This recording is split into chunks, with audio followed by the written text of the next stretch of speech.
Assalamu alaikum, урматтуу мекендештер. Менин атым Улан, терапевт, эндокринолог, ошол учурда нефролог, врач болуп иштейм.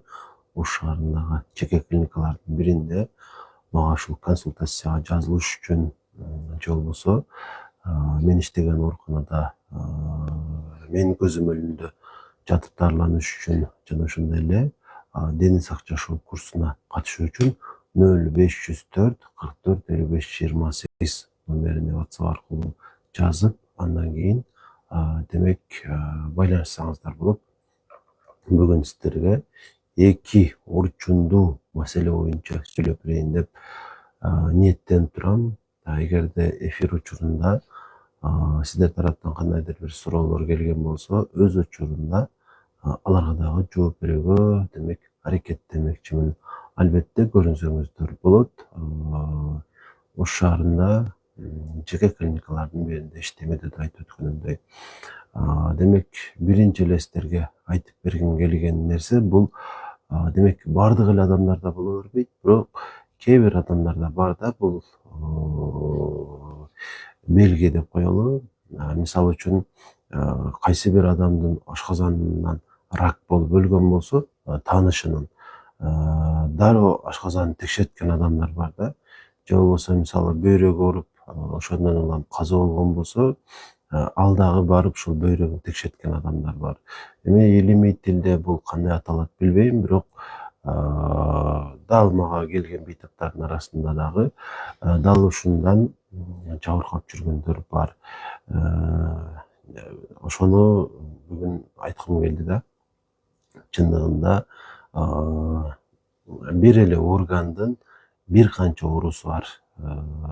Мисалы боор ооруду деген сөз, демек ал гепатит болушу мүмкүн, боордо жанагындай эхинококкоздор болушу мүмкүн, жировой гепатоз болушу мүмкүн, же дагы башка бир маселе болушу мүмкүн. Бир эле органдын бир канча оорусу бар. Ошол себептүү коркуштун кереги жок. Анан дагы айтып кое турган нерсе, биздеги ушул оорулар негизинен бизди өлүмгө алып барбайт да. Бардыгы эле бул нерсеге жетелей бербейт. Анан оорунун даражасынан дагы көз каранды. Мисалы, демек артроз дей турган болсок, артроздун 4 степени бар. Алгачкы 2 степенинде консервативный лечение кылабыз. Мындайча айтканда, дары уколдор менен. 3-4 стадиясына өтүп кеткен болсо, анда операция кылып, дарылануу максатка ылайыктуу болуп калат да. Ошондой болсо дагы көпчүлүк адамдар 3-4 стадияга өткөндөн кийин операция кылдырбай чыдап жүрө беришет. Негизи ошого жеткирбеген эле жакшы. Анан негизи коркуштун таптакыр кереги жок да. Өйдө айтып өткөнүмдөй, биздеги оорулар негизинен бизди өлүмгө алып барбайт. Эгер эле биз өз учурунда демек дарыгердин көрсөтмөлөрүнүн негизинде аракеттенип жүрчү болсок, бизде азыр ушундай бир чоң коркуу пайда болгон, дарылардан коркобуз да. Көп эле адамдар побочный эффектисин окуп чыгат. Побочный эффектиси толтура болот да.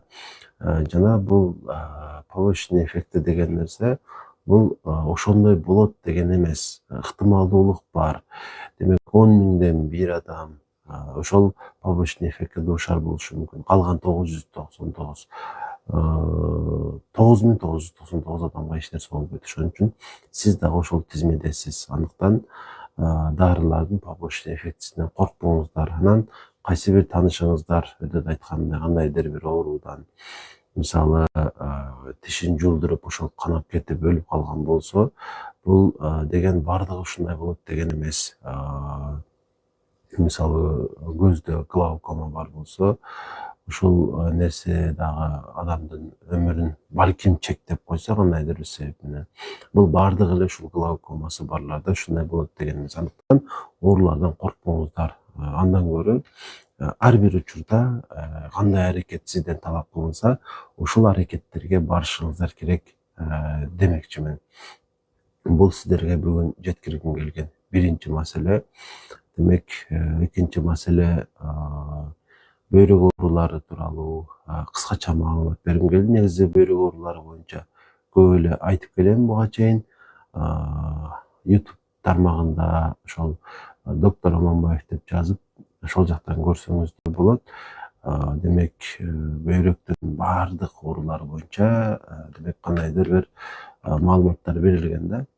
Анан бүгүн дагы ушул бөйрөк оорулары боюнча кыскача айтып берейин деп турам.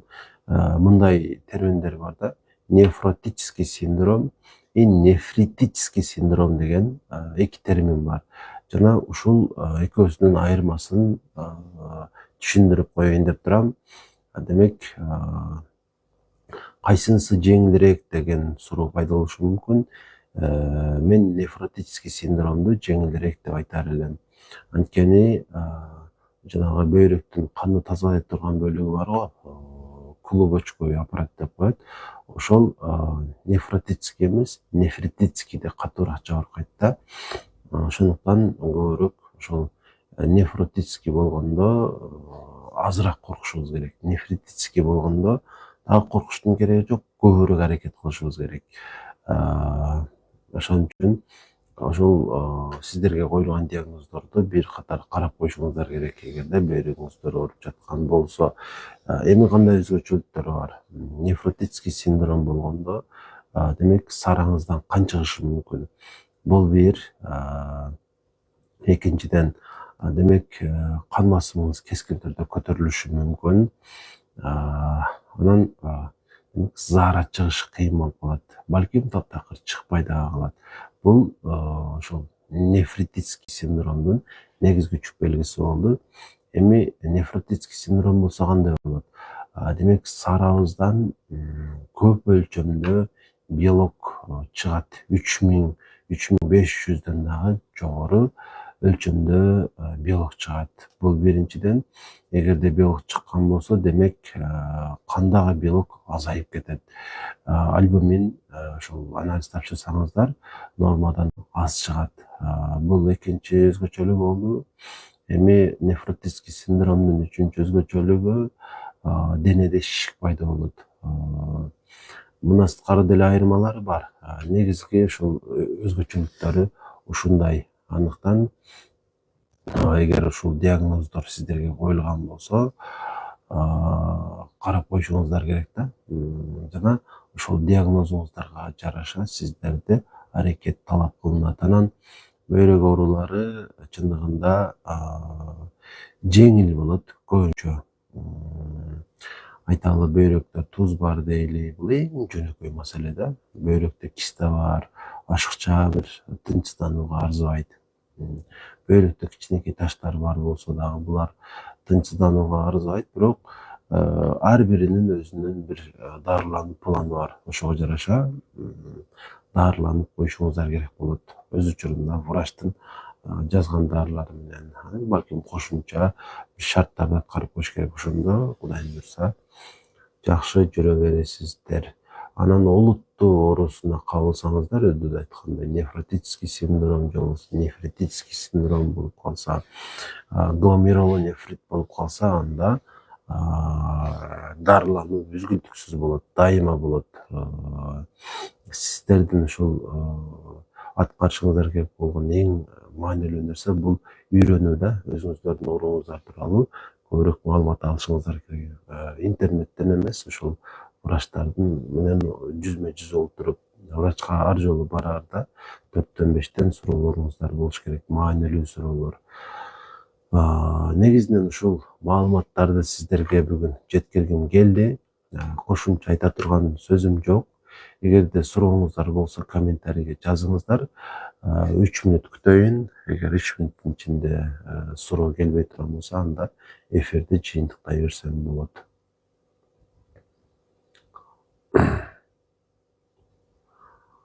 Анан ушул эфирди башынан аягына чейин YouTube каналга кирип көрсөңүздөр болот. Эртеге жүктөлөт. Эртеге кечки саат 7ге чейин айтылган маалыматтарды ошол жактан кайра көрүп алсаңыздар болот. Анан ошол жакка дагы суроолоруңуздарды жазсаңыздар болот. Мен ар бириңиздерге ошол эгерде суроо болсо, толук кандуу жооп бергенге аракеттенемин. Анан өйдөдө айтып өттү, ден сак жашоо курсубуз бар, уланып жатат.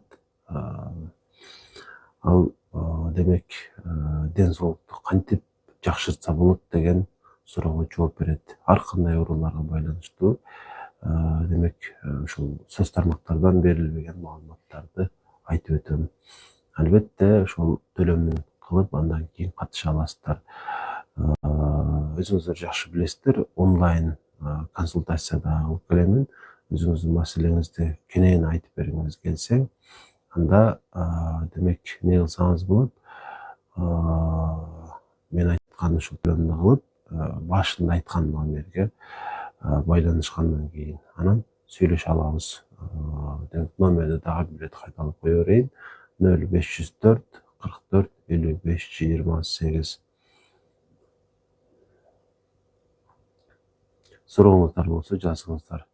Өт коюлса эмне кылыш керек?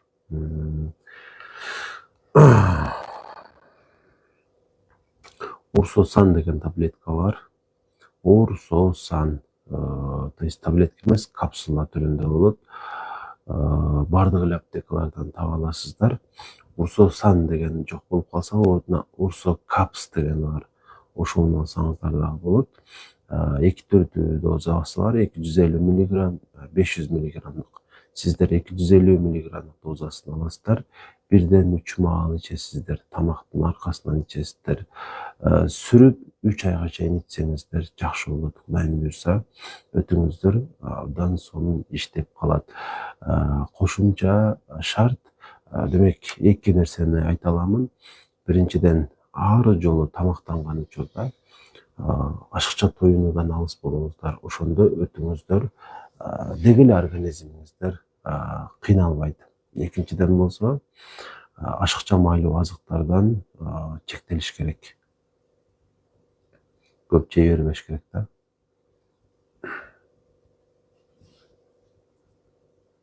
Сөзсүз түрдө ушул катталып коюуну унутпаңыздар.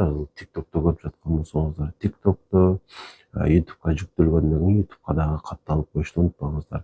Эртең менен бүт денем катып калат.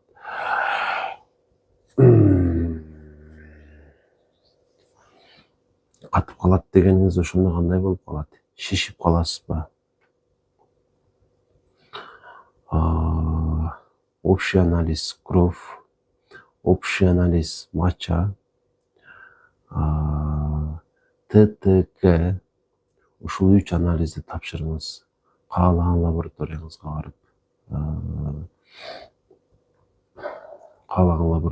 барып, ушул 3 анализди тапшырыңыз. Жыйынтыгын врачыңызга көрсөтүңүз. Сөөктөрүм иштебей калат. Кыймыл чектелип калабы? Көрүш керек экен да. Көрүш керек экен. Эгер Ош шаарында болсоңуз, же болбосо ушуга жакын жерде жашасаңыз, келсеңиз жакшы болот. Адам көргөндө дагы ушул жүзүнөн деле көп информация бере алат да. Ошого мен сизди консультацияга чакырам.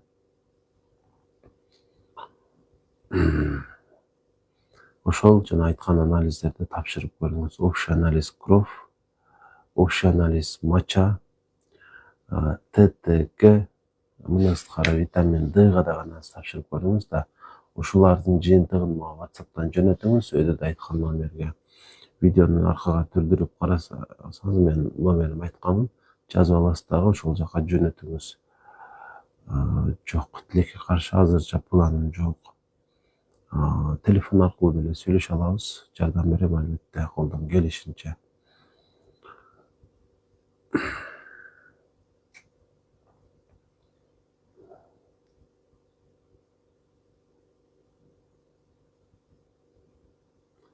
Лейкоплакия деген ооруну кантип даарыласа болот?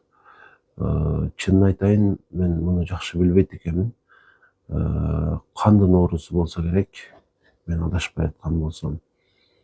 Ушул диагнозду сизге койгон адам мага караганда бул оору тууралуу көбүрөөк билет жана сизди сопсон дарылайт деп ойлойм. Андыктан ошол врачыңыздан жакшыраак кеңеш алыңыз. Мага кандай оорулар Telefon номерим 0504 жазып алсаңыз болот. 0504 44 55 28. 0504 44 55 28. Ушул номерге байланышып кеңеш алсаңыздар болот. Анан телефондон байланышкандан кийин албетте төлөм болот. Ушуну унутпаңыздар. Андыктан кызыктырган суроолоруңуздарды бул эфирден берип алсаңыздар болот да, себеби бекер консультация. Анан кээ бир адамдар эмеден дароо эле ушул анализдери, УЗИ кагаздарын WhatsApp'тан таштай беришет да. Анан албетте ушул шарттарды айтып өтөм, консультация алуунун шартын. Ошон үчүн биринчи ыраазы кылыш керек демекчимин да адамды. Ар бир эле адам өзүнүн иши менен эме кылгысы келет го. Эмне десем, үзүрүн көргүсү келет. Анан чындыгында эптеп эле акча алыш деген нерсе жок менде. У нас есть консультация берем ар бир адамга. Андан кийин бир ай ичинде кошумча суроолор болсо жооп берип турам. Бул жагы дагы каралган. Анан жаткырып караймын пациенттерди. Өзүм эндокринологмун негизинен.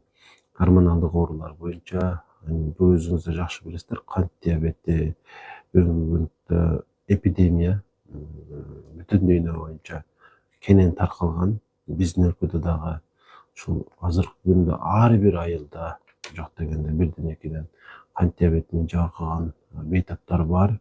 Жана туура дарыланып жүргөндөр бар. Эч нерсе кылбай жүргөндөр бар. Эми ар бир адамдын тандоосу өзүндө, бирок эч нерсе кылбай кое турган болсо, организм катуу жабыркайт да. Жада калса жанагы инсулинге дагы өтүшкө туура келип калат. Андыктан мен айтар элем, ооруңуздар тууралуу көбүрөөк билүүгө аракет кылыңыздар. Анан кенебей койбош керек да, кандай гана оору менен ошол кыйналбаңыздар, эч качан кенебей койбоңуздар. Ушул сиздерди демек эмне кылат? Катуу жабыркатат организмди, мындайча айтканда алсыздандырып коет да. Алейкум ассалам, кош келиңиз. Сурооңуз болсо жазсаңыз болот. Анан ушул толтура жакшы отзывдар келет да. YouTube тармак аркылуу тилекке каршы жооп бергенге убакыт табыш кыйын, бирок ошол эфир учурунан пайдаланып айтып кое берейин. Бардыгыңыздардан Аллах ыраазы болсун, ким мага жакшы комментарий жазган болсо. Анан анча-мынча начар сөздөрдү жазгандар деле бар. Эми аларга эч кандай жооп кылбайм, жөн эле жанагындай заблокировать этип салам. Анткени адамдын эмгегин баалабагандарды менимче ошентип жазалаш керек. Жана жалаң эле сындай турган адамдар бар го. Долихосигма оорусунан айыкса болобу? Долихосигма оорусун дарылаштын деле кереги жок. Анткени чындыгында бул сизге эч кандай деле көйгөй жаратпайт. Болгон эле көйгөй бул ич катуу да, ичти катырышы мүмкүн. Башка эч нерсе деле кылбайт. Анан ичти катырганын ошо кетириш үчүн долихосигманы дарылаштын кереги жок. Андан көрө күнүнө 300 граммдан кем эмес клетчаткага бай азыктарды жеп турсаңыз жетиштүү болот. Ошону менен демек эмне болот? Долихосигманы дагы дарылаган болосуз. Бул же бир симптом бербесе, оорутуп, же бир башка ыңгайсыздык жаратпаса, мындан чочуштун кереги жок.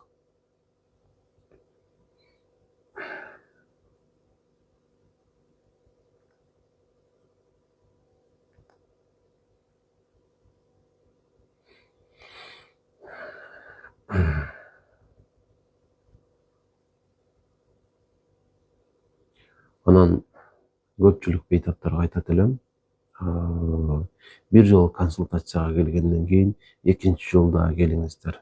Ушул дарылануунун жыйынтыгын айтыш максатында. Улуу зарым, то есть свети кара көрүнүшүнө болуп ичим катып жатат. Сиз жанагы Денол деген дарыны ичпей элесизби? Эгер ошол рахмат Айзада, рахмат сизге. Ошол дары ушундай өң берет да, анан анча мынча азыктар дагы ушундай кара өң берет. Бирок бул нерсе өзү эле кара болуп жаткан болсо анда коркунучтуу. Тезинен текшерилиш керек. Анткени ушул тамак сиңирүү органдардын бирөөсүнөн, балким ашказандан, балким мынекей чегиден кан кетип жаткан болушу мүмкүн да. Анын үчүн аны токтотуш керек болот. Тезинен врачка көрүнүңүз демекчимин.